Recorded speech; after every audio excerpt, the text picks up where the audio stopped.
পারস্য উপসাগরে যুদ্ধের আগুন, আর সেই আগুনের মাঝেই হঠাৎ ট্রাম্পের নাটকীয় ঘোষণা।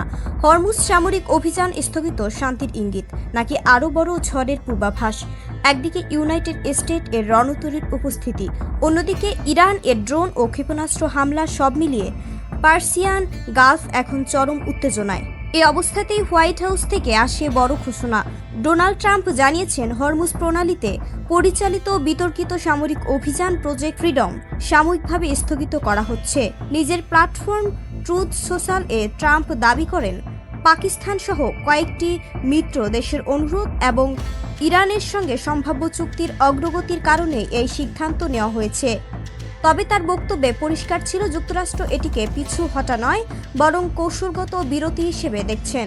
একদিকে মার্কিন প্রতিরক্ষামন্ত্রী পেটে হেগসেট দাবি করছেন, হরমুজ প্রণালীতে আমেরিকা অভেদ্য নিরাপত্তা বলয় তৈরি করেছে, কিন্তু পাল্টা জবাবে ইরানের পার্লামেন্ট স্পিকার মোহাম্মদ বাগের গালিবাফ বলেছেন, ইরান এখনও আসল খেলা শুরুই করেনি। গত কয়েকদিনে পরিস্থিতি আরও উত্তপ্ত হয়ে ওঠে। ইরানের পক্ষ থেকে মার্কিন নৌবাহিনী ও বাণিজ্যিক জাহাজ লক্ষ্য করে ড্রোন ও ক্রুজ মিসাইল ছোড়ার অভিযোগ ওঠে। অন্যদিকে যুক্তরাষ্ট্র দাবি করেছে, তারা ইরানের একাধিক সশস্ত্র নৌযান ধ্বংস করেছে। এর প্রভাব পড়েছে বিশ্ববাজারেও। তেলের দাম ব্যারেল প্রতি $100 ছাড়িয়ে গেছে, যা বিশ্ব অর্থনীতিতে নতুন চাপ তৈরি করছে। জ্বালানি বাজারের এই অস্থিরতা সরাসরি প্রভাব ফেলছে সাধারণ মানুষের জীবনে। পরিবহন ব্যয়, খাদ্যপণ্যের দাম এবং বৈশ্বিক অর্থনীতিতে বাড়ছে অনিশ্চয়তা। মার্কো রুবিও বলছেন, এটি আত্মরক্ষামূলক পদক্ষেপ, যুদ্ধ নয়। অন্যদিকে ইরান স্পষ্ট জানিয়ে দিয়েছে, হরমুজ প্রণালীর ওপর নিজেদের কৌশলগত নিয়ন্ত্রণ তারা ছাড়বে না।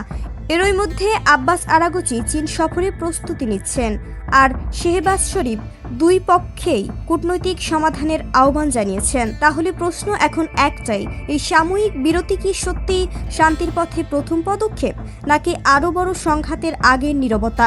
বিশ্ব এখন তাকিয়ে আছে হরমুজের দিকেই।